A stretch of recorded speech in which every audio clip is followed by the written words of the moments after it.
Hello, and good morning, good afternoon, good evening, wherever you are. Welcome to the XENA show, and I'm so happy that you're listening and that you're joining us. And today we have a special guest, Sangeeta Delroy, who's a writer and a teacher and very active in the literary community. And she's going to be sharing with us about her life and her work and her future plans. And to introduce myself, I'm Cristina Deptula in Northern California. I'm a book publicist and the editor of the literary magazine Synchronized Chaos. We publish art and writing from all around the world. And so I do that as well as a freelance writing on topics related to climate change, climate resilience, and to medical research. So yes, I'm looking forward to talking with Sangeeta Roy and to letting you get to know her and hear more about her inspirational work. So, Sangeeta, if you would like to introduce yourself. Thank you so much, Christina, for having me in this lovely show of yours. I hail from the hill district, Dimahasao of Assam in India. That's northeast part of India. And the place where I belong is named Haflong. And yes, basically, I'm a teacher by profession, and my passion for writing has grown in me since my childhood days. So I found my calling since then on.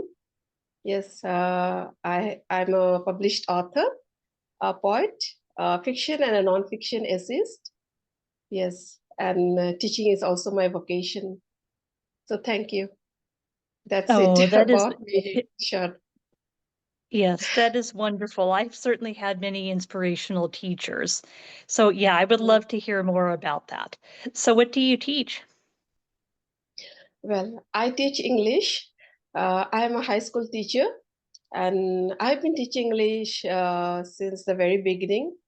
Well, in between, I was also teaching history and social science, but basically my subject is English. So as of now, I'm teaching this subject. Okay, that's fantastic. And so, do you think that your writing and your teaching inspire each other? Does your writing help you to teach better, or does teaching inspire your writing? And how do you balance both professions? Okay, so so when I'm in the classroom, you see, I teach, I learn, I blossom, I nurture, I grow, and this all happens with the children. I bloom with them. Yeah, I think there's a thin line of connection between teaching and writing because, the writer in me, sometimes comes alive in my teaching. So when, say, I take a poem, or say when I take a piece of literature chapter, so while explaining, I tend to go beyond.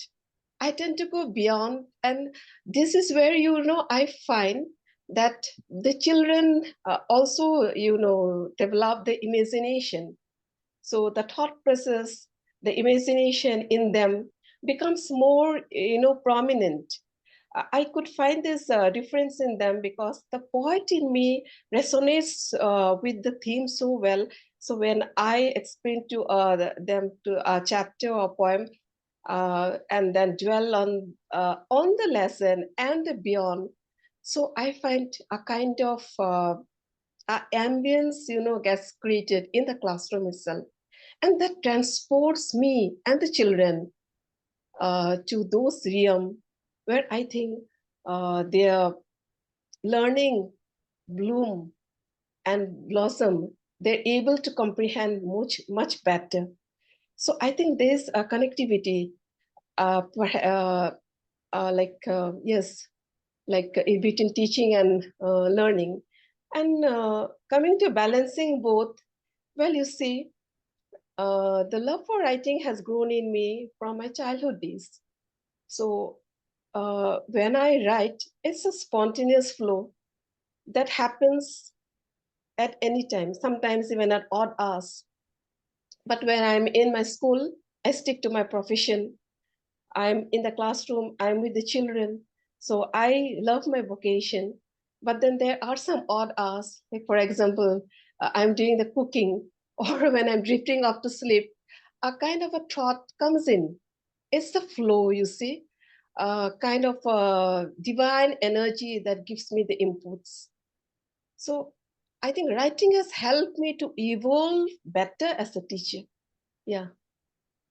Yeah, I think that's a wonderful thing. And certainly I get what you're saying about the imagination of children and that being Yes, inspirational. yes. I have always loved children and I'm very close to my tiny nephews and tiny niece. So Yes, yes, yes, and they definitely. yeah, yes, they enjoy reading and writing as well. So yeah, children, Yes, that's yes. that is fantastic. And so you also mentioned um that you write about, I know that you have written about some spiritual topics about meditation. So if you'd like to speak more about that, that would be good. What you've written about, and then what are your spiritual practices, and do you integrate them with your writing? Well, when you talk about spirituality and meditation, which has been integrated in my writing, it's a kind of a retrospection uh, in my moments of silence. See, I travel in the terrain of quietude, in the valley of noise and silence, and uh, I speak to the universe. So in that moments of silence, I retrospect, I breathe in, I inhale, I take in the vibes from the universe, and I exhale out whatever is unwanted and undesirable. So on spirituality, like I'm very close to the subject of empathy. So in many of my writings, you'll find empathy, features a lot. Hmm. So the message of empathy, like I try to resonate that, and like as writing, writers they are a Hmm. tool, the bridges the gap. So this is where even in my classroom session, when I come to a subject, say a poem or an essay or a chapter, I try to draw in the positive, the vibes, the energy, the thoughts process, and the kind of the feelings that children should nurture and then grow and bloom.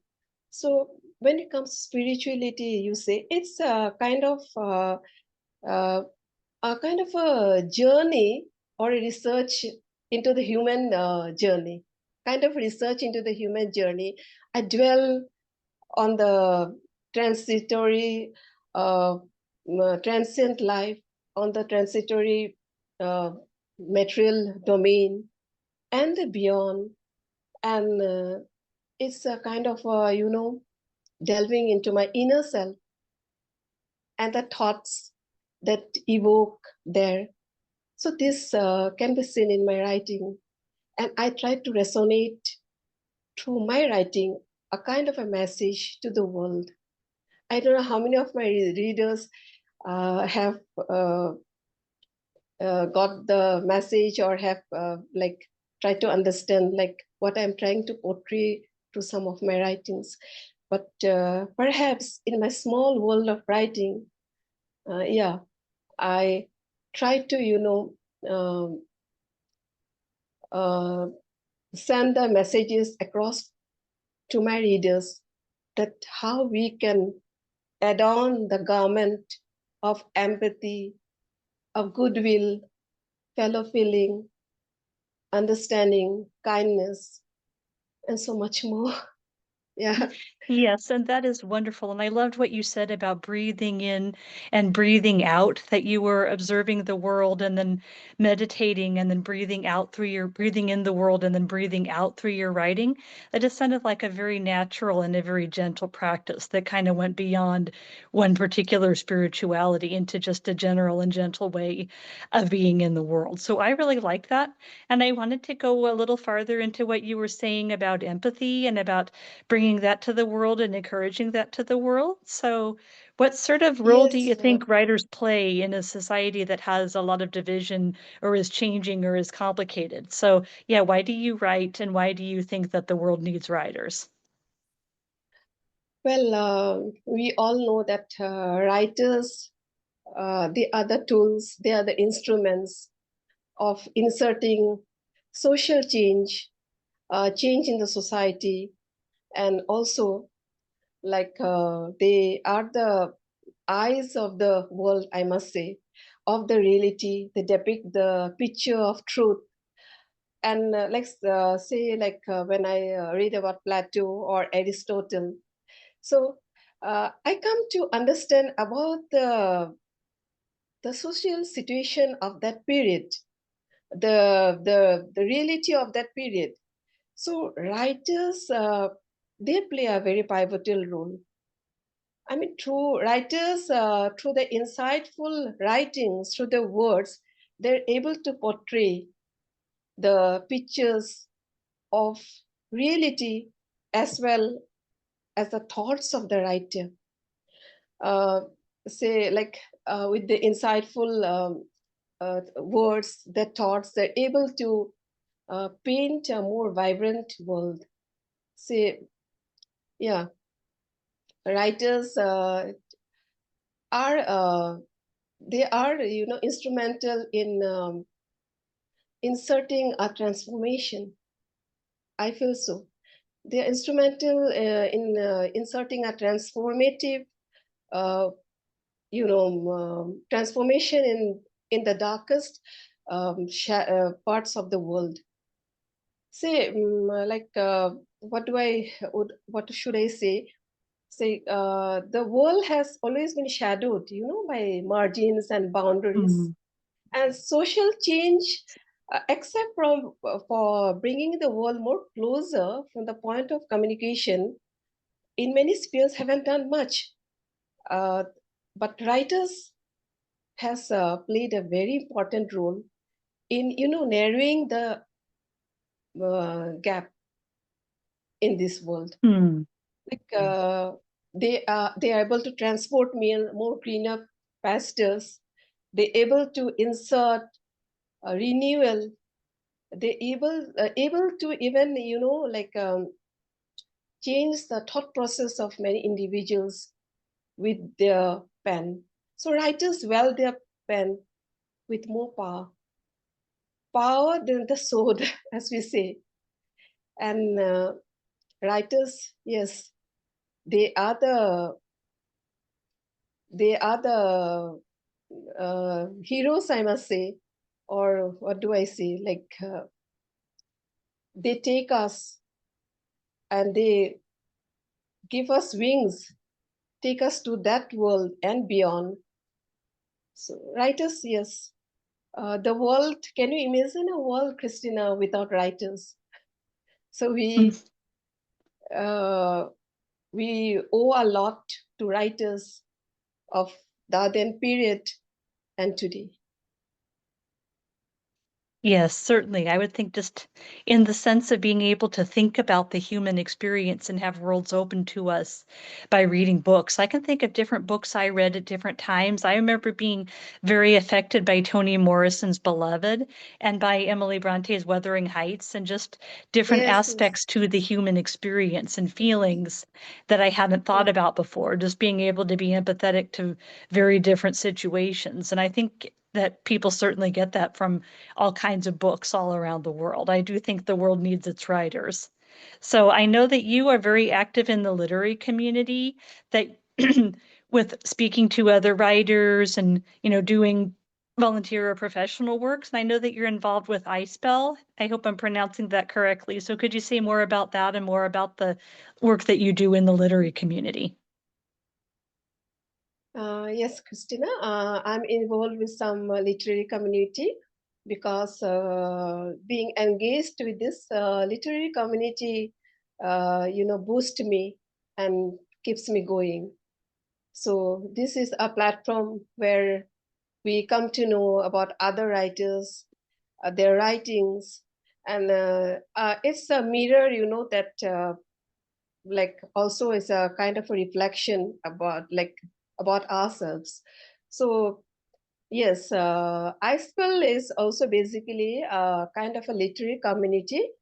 The it's an indigenous form for the promotion of English language and literature. So the forum with which I'm associated is the Assam Forum. It's a wing of the National Forum, and founded by G.A. Ghansham sir from UP. So this forum actually organizes some literary events. These are offline and online. We bring out books, books of poems and essays. So this forum, where I'm the vice president of this forum, and as vice president, I advise the president on some crucial matters and also about the membership drive. And there are many members in the society. The convener is Srimati Shamolima Saikia, and the president is Srimati Meenakshi Goswami, and there are other members too. So we as a team, work in different literary towards, promoting this forum with many literary activities. And this is in our state, Assam. So this is about iSpell. Yeah. Well, that's fabulous. That just sounds very interesting and very educational for a lot of people. So is Yeah, there it is. like a dream that you have for the writing world or the writing community? Is there something else that you would like to do or that you would love to see happen? Yeah. This for the writing community, like what we can do is organizing workshops, say in the school level, on the college level. And what we can do is, as writers, we can always, encouraging young aspiring writers. So there are many, young writers coming up with their writings. And at a time, they need kind of guidance, inspiration, and the direction, like how to take their writing forward. So there are children in the school, when I do a session with them, say, for example, I ask them to, put the thought process in the form of language, layer it with words. And some of them are not able to do that well, and they're hesitant. So I try to, tell them that you should believe in yourself and, take flights in the domain of fancy. Try to imagine yourself in the other world, in beyond.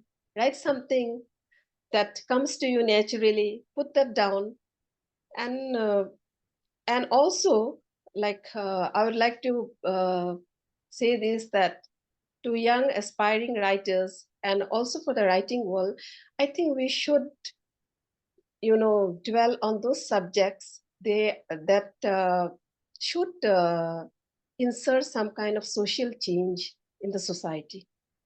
Because as writers, many of us, are hesitant to take up a topic or a subject that may have some kind of a political issue, or may not be portrayed or welcomed in the folds of the society.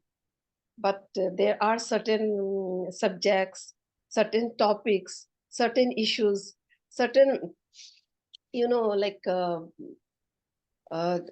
corners of the society which are still, which has to come into light. So writers should not feel scared about bringing those subjects in the forefront.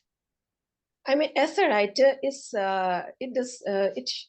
my perspective is that, or my viewpoint is that, like, I should not feel scared about writing, or should not fear about writing which portrays the truth and the rugged truth in many spheres.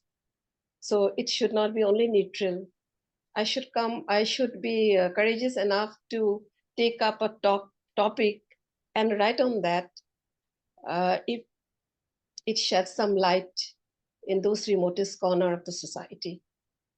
So writing is a challenging task. Sometimes it becomes challenging because there might be some opposition force.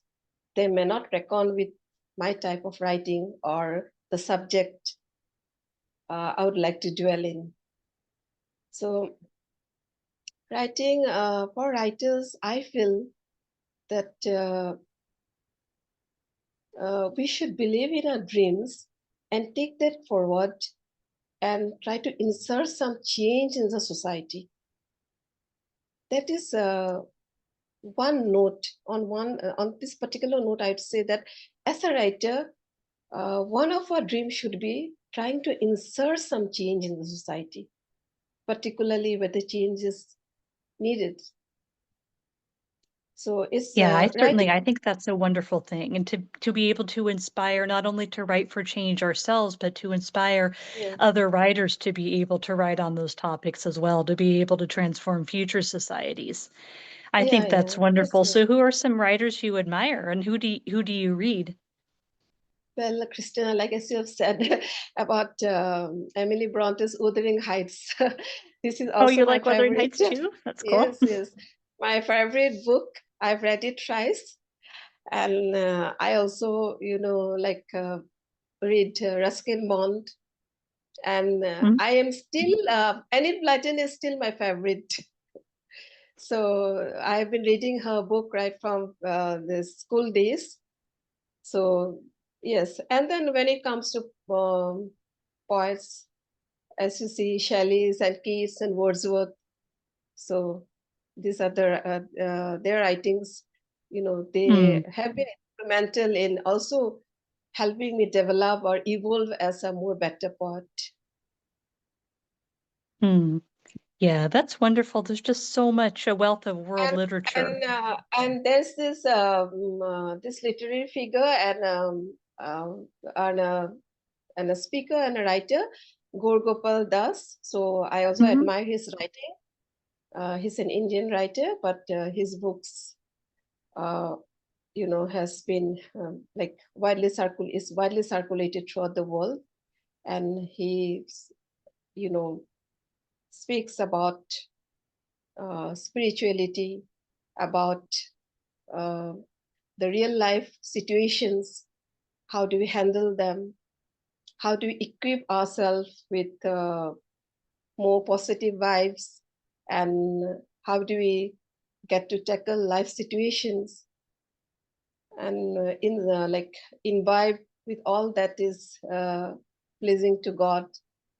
So take us forward in this material domain. So yes, I admire his writing too.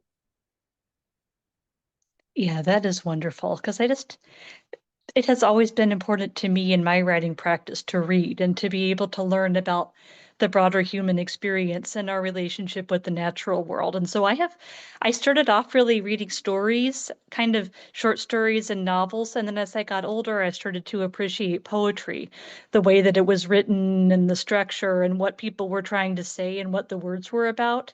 So I know that you also write poetry. And so I have a question I'd like to ask poets, which is how do you know when you're writing a poem, when you get your idea or your image or however you're going to build the poem, how do you know when a poem is done? I mean, a story has a beginning and a middle and an end where you tie up the loose ends, but how do you know when you have, something that's just, a lovely idea or a turn of phrase or an image? How do you know when it's a fully finished poem? Or how do you know Uh, when you've turned that idea into a fully finished poem? Christina, this is a question often asked to me, I guess. So basically, for me, poem happens. It happens. I would not say that I do not. I would not say that poem happens because I make it happen. The beginning happens or the end happens. You see, like as I've said to you before, is divine energy that gives me the inputs, and this calling in me has been there right from my childhood days when I weaved words and tried to make something of that. And this is how poetry, grew in me. And when a certain kind is also a certain kind of thought process, uh, a process at the flow in me.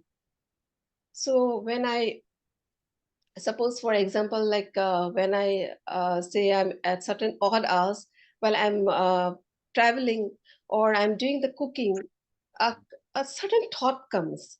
Now, if I go and write that down, the flow comes, and the flow progresses. The poem takes shapes, and it comes to a standstill somewhere.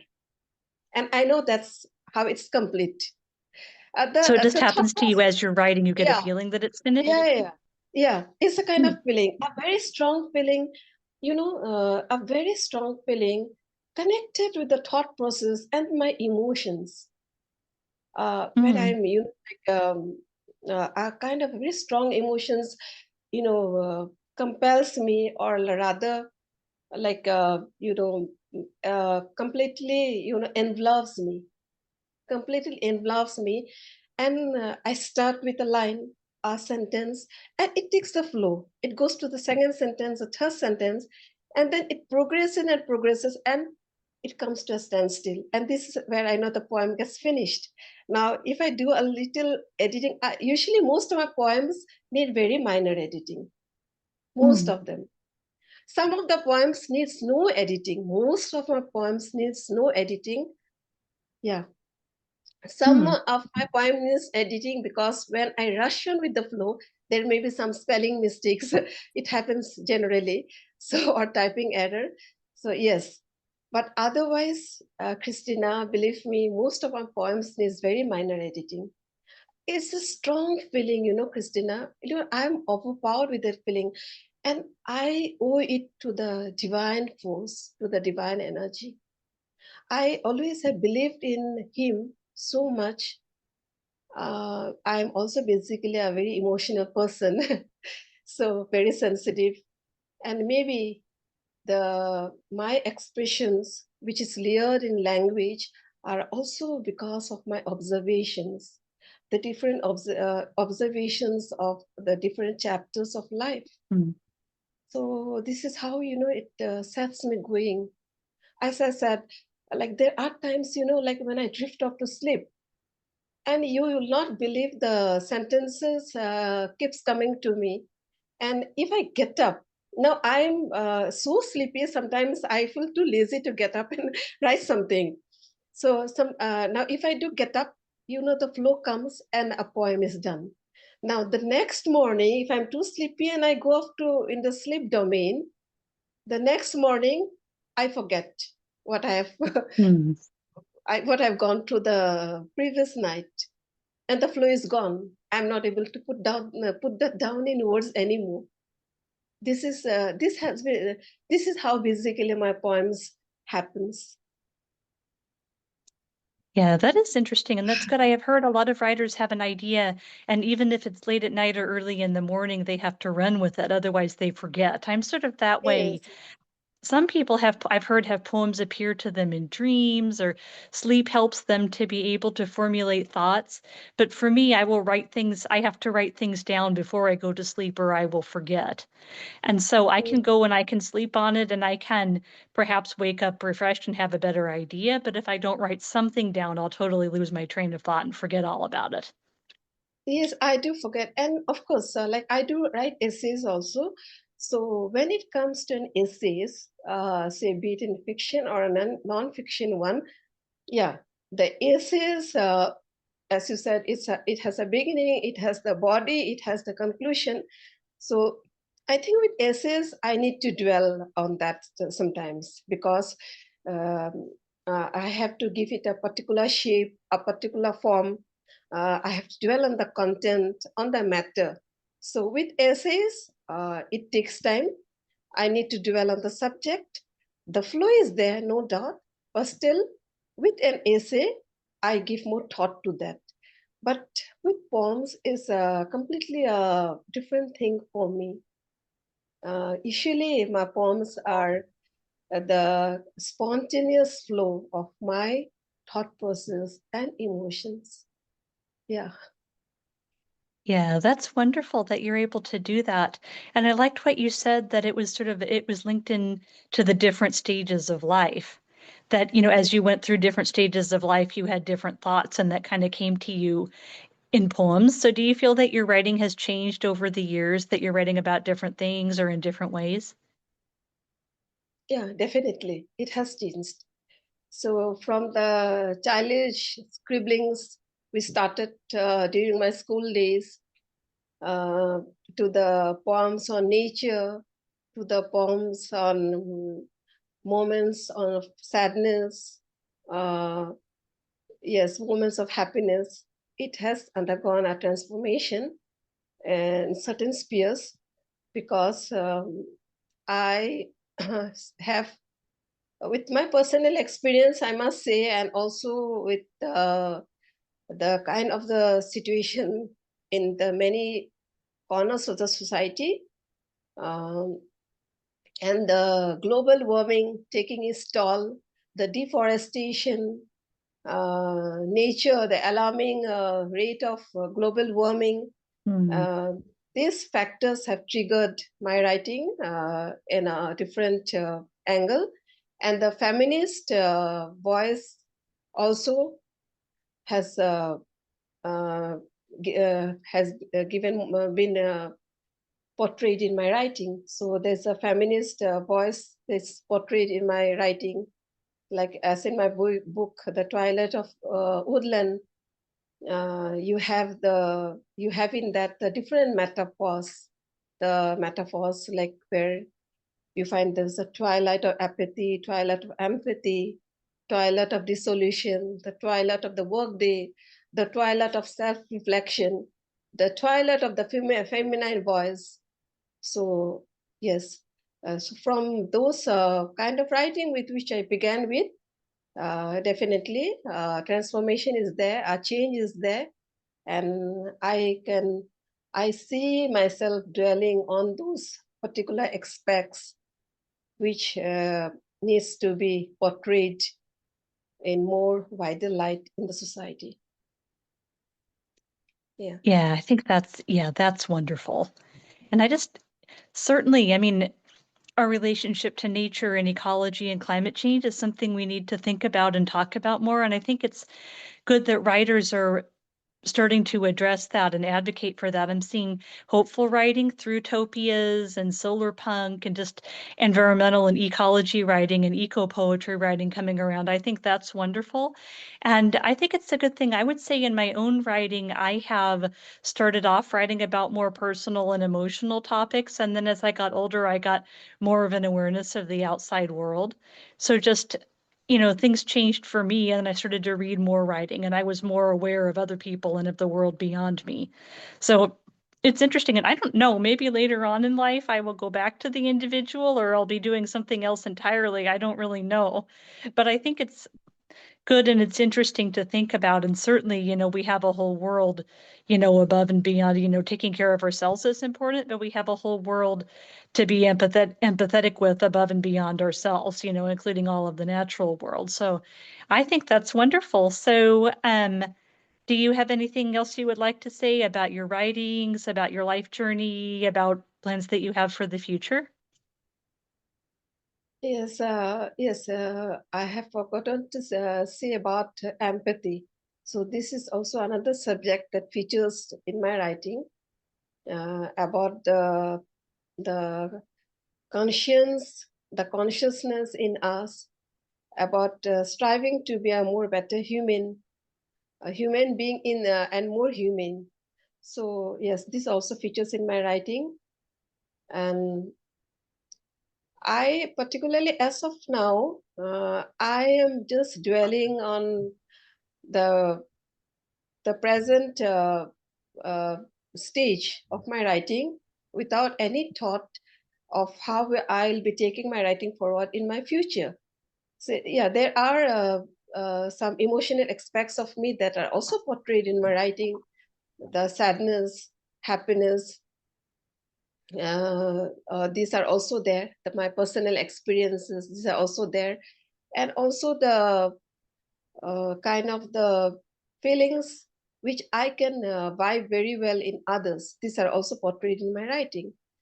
And as of now, I am just concentrating on the present without really having any kind of thought what is going to take place in future and how my writing will progress in the future course. So as of now, I'm dwelling on this eco poetry, This is a subject that, is very important in the present context of the world. So I'm dwelling on that. There's a tone of feminism in my writing. The emotional part is portrayed, and the moral aspects on which the future generation should be, like how we can, nurture the future generation, like trying to make them wholesome individuals, bring about holistic development, and imbibe in them the awareness, the conscience, the call of the conscience in them. So these are the certain aspects and the certain subjects which features in my writing. Yes, I'm dwelling on this at present, and this comes naturally to me.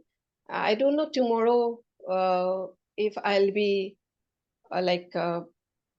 taking another subject, or like where my vision will progress tomorrow, or where it will take me. I don't know as of now. Yeah. Well, that's certainly wonderful, and I wish you all the best with your journey. And thank you very much for talking with me. And I'm glad that everybody had the chance to learn more about you and about your heart and about your work and who you are. So, everybody, thank you very much for listening to our conversation between XENA World and writer Sangeeta Delroy. Thank you very much, and have a fabulous evening or a fabulous day wherever you are. How she was carrying on. Okay. So So